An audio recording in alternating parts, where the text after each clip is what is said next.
Sir Bengal की राजनीति, वहाँ गर्मी बढ़ गई है, तापमान बढ़ गया है, कैसे देख रहे हैं सारे सिनेरियो को, सारी तस्वीरों को ममता बनर्जी के पॉइंट ऑफ व्यू से?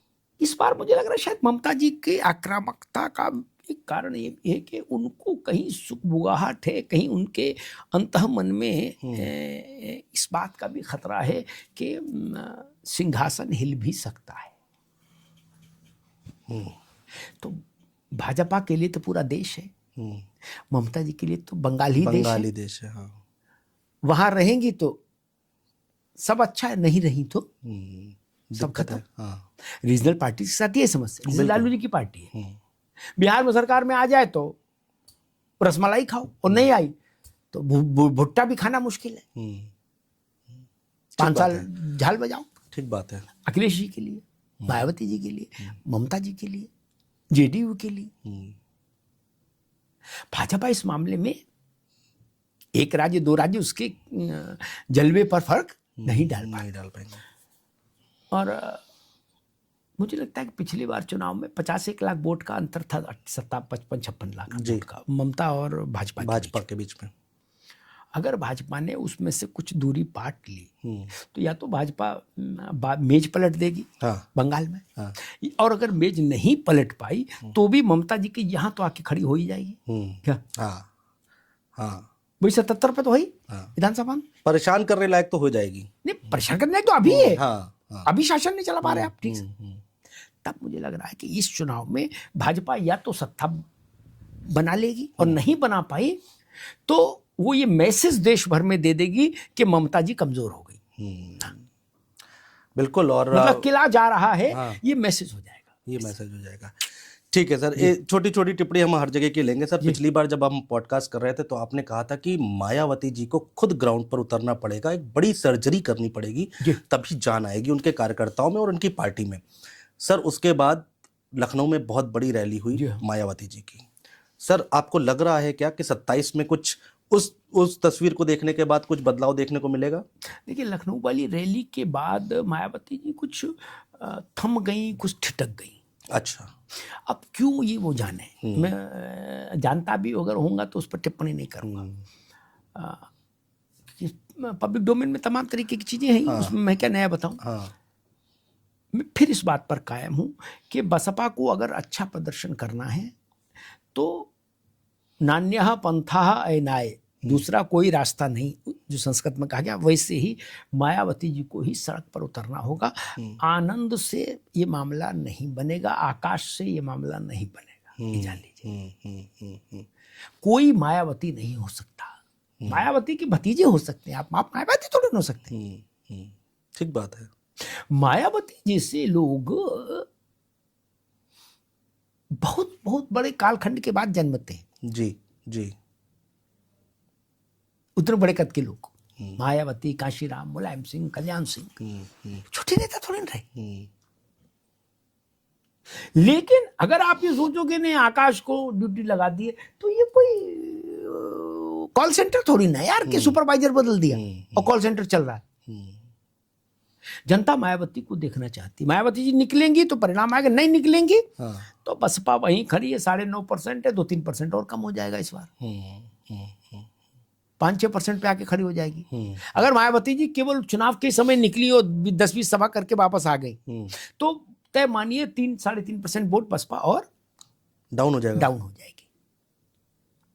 बसपा को अपने भीतर पुनर्जागृति करनी है, अगर अपना पुनरुद्धार करना है अगर, तो मायावती जी को निकलना होगा, और चुनाव से 6 महीने पहले निकलना होगा ताकि पूरा प्रदेश वो घूम पाए।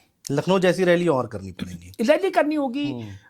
मंडल मुख्यालयों पर जाइए, रात में वहां रुकिए, लोगों से मिलिए। पहले ये प्लान था बीएसपी के पास, वो क्यों रुक गया मुझे नहीं पता, बट मेरी जानकारी थी कि मायावती जी के लिए प्लान बन रहा था पूरे प्रदेश का कि हर मंडल में वो जाएंगी और रुकेंगी वहां एक दिन। 17-18 कमिश्नरी हैं उत्तर प्रदेश में, वहां वो खुद जाएंगी और रुकेंगी और ग्रास रूट लेवल के लोगों से मिलेंगी। फिर वो अभी तो हो सकता है सोचा हो कि सर्दी की बात करेंगे, बट उनको निकलना होगा। मैं अभी भी इस बात पे कायम। सर अब 6 महीने बाद चुनाव का माहौल बनना शुरू हो जाएगा उत्तर प्रदेश में, ज्यादा वक्त बचा नहीं है।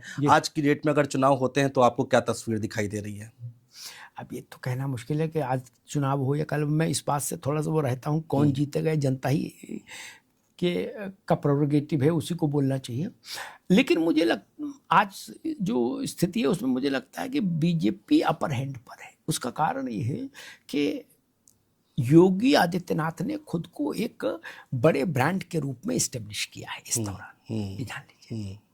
और बहुत सारे मामलों में उत्तर प्रदेश ने उपलब्धियां हासिल की, बहुत सारे मामले हैं। अब इतना समय नहीं कि हम उनके डिटेल में जाएं। बिल्कुल। और सबसे बड़ी बात के चेहरे पर भरोसा, सड़क कितनी बनी और बिजली के खंभे कितने लगे ये भी एक विषय है, अस्पताल कितने बने, और लेकिन एक विशेष चुनाव में ये भी निर्णय का प्रमुख तत्व होता है कि चेहरे पर किसके भरोसा है। जो जिसको हम पर्सनल ब्रांडिंग बोलें या पर्सनल वो बोलें कि भाई जनता के बीच में एक्सेप्टेंस, तो उसमें उत्तर प्रदेश में जितने नेता हैं उनसे योगी आदित्यनाथ ने अपने को बहुत आगे लाके खड़ा कर दिया। सोचिए उस भाजपा के इस नेता को उत्तर प्रदेश से छोड़िए, त्रिपुरा में और तमिलनाडु में जो जरूरत पड़ रही है, केरला में जरूरत पड़ रही है, नॉन हिंदी प्रदेश में, बिल्कुल। तो वो पार्टी बौरी तो है नहीं, ये रिजल्ट देने में सक्षम होंगे तभी ना त्रिपुरा ले जा रही है।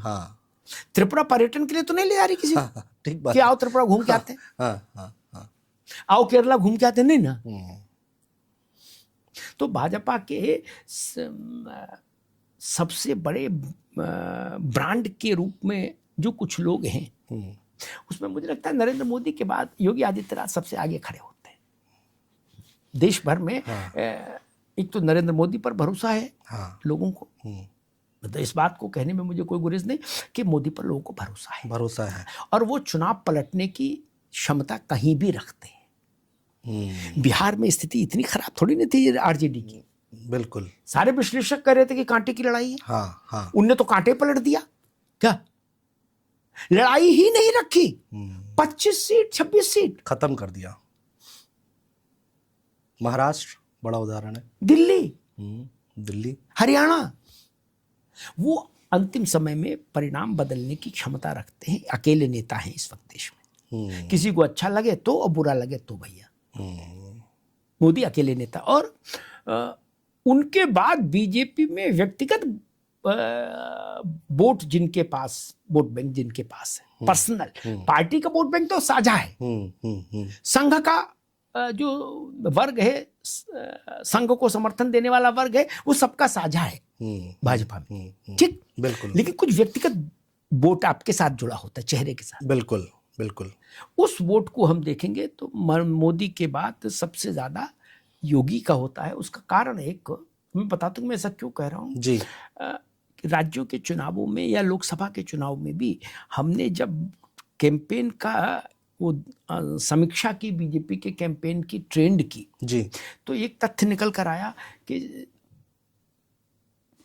100 में 95 चुनाव लड़ने वाले लोग दो ही नाम के लिए दिल्ली में माथापच्ची करते थे कि सर एक सभा प्रधानमंत्री जी की हो जाए मेरी कंस्टिट्यूंसी में और एक योगी की हो जाए, क्या हम जीत लेंगे। बस इतनी सी डिमांड थी, अक्रॉस द नेशन बता रहा हूं। बताइए क्या बोले, एक इनकी करा दो एक उनकी करा दो, बाकी हम जीत लेंगे। बाकी आपकी मर्जी, चाहे जिसको भेजो, सबका स्वागत, लेकिन हमारी डिमांड दो लोगों की है।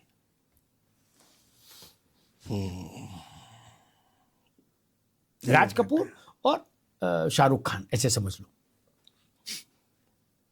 ये भाई हम दो को चाहते हैं, दो आएंगे तो हम अपना फिर मैनेजमेंट कर लेंगे, चुनाव कर लेंगे। ये ताकत बहुत कम नेता पैदा कर पाते हैं। बिल्कुल। पार्टी के कारण महान होना अलग बात है, और पार्टी आपके कारण महान हो वो अलग बात है। बिल्कुल, इस बात को समझिए। बिल्कुल।